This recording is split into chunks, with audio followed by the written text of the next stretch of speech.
বিসমিল্লাহির রহমানির রহিম। যে সাদা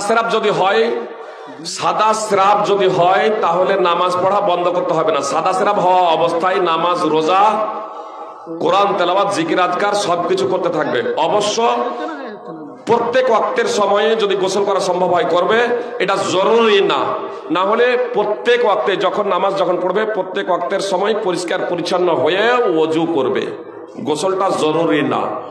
সাদা স্রাব যদি হয় তাহলে সেই সময় নামাজ পড়তেই হবে।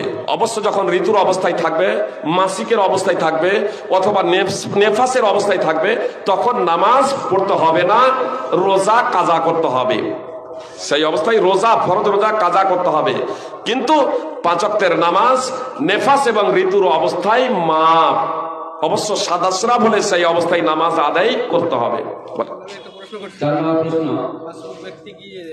মাসুদ ব্যক্তি কি দোয়া সানা করতে পারে? প্রশ্ন প্রকাশ হোক। আসসালামু আলাইকুম।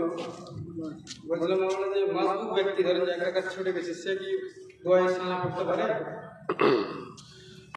আলহামদুলিল্লাহি রাব্বিল আলামিন।